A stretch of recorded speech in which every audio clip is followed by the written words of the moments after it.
هغه لاسونو ته د کینسر ولګي څوک چې د الله نوم شیر نه کړي هغه لاسونو ته د کینسر ولګي څوک چې د الله نوم شیر نه کړي.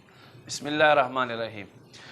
ما سوشل میډیا رونو خویندو کتونکو اورېدونکو نن یوه داسې بیماري را دننه شوې ده څوک د الله نوم ورکړي یا د نبي علیه السلام نوم ورکړي اسماء حسنه ورکړي نو هغه خپل پیج خپله آی ډي مخکې بونځولو دپاره څه ووایي ورسره ولیکي وایي دغه لاسونو ته د کینسر ولګي چې څوک دا شیر نه کړي.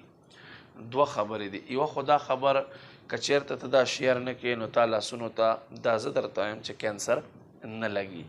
کینسر ورکوونکی الله ذات دی، اخیستونکی الله ذات دی. په د ده نوم په شیر کولو په نه شیر کولو باندې دی چاته کینسر بیماري نه ورکوي. هغه کل امت باندې په کل جهان باندې مهربان دی او یا میندو نه زیات محبت کوي. دویمه خبره دا ده چې خلکو ته جاهلانو ته او بې علمو ته نصیحت او غور کول پکار دي چې داسې پوسټونه نه دي شیر کول پکار او خپل پیج له خاطره یو مسلمان ته خیرې کول د اسلامي تعلیمات نه دي. ولې لا حرج فی الدین، په دین کې تنګي په دشواري په چا باندې نشته دی. امید لرم زما دا مختصر خبره به تاسو خوښې شوي.